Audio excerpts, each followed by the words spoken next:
Jersey has issued a snow squall warning for Morris County in northern New Jersey, Hunterdon County in northwestern New Jersey, Sussex County in northwestern New Jersey, Warren County in northwestern New Jersey, northern Somerset County in northern New Jersey, southeastern Lehigh County in eastern Pennsylvania, northwestern Bucks County in southeastern Pennsylvania, southeastern Monroe County in northeastern Pennsylvania, Northampton County in eastern Pennsylvania, until 2:30 p.m.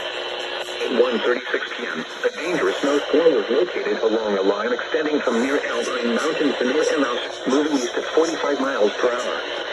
Hazard: snow and blowing snow. Wind gusts greater than 40 miles per hour. Source: radar indicated.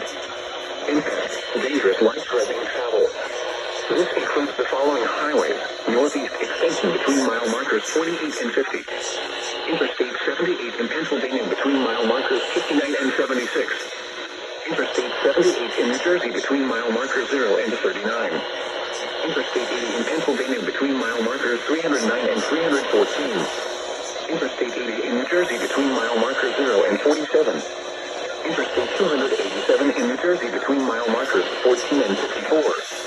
Locations impacted include Allentown, Easton, Morristown, Somerville, Newton, Montague, Bethlehem, Bridgewater, Dover, Madison, Hocatcong, Forks, Florham Park, Emmaus, East Hanover, Lincoln Park, Bound Brook, Benville, Kivalon, and East Stroudsburg. Reduce your speed and turn on headlights. During snow squalls, the visibility may suddenly drop to near zero in whiteout conditions. The current time is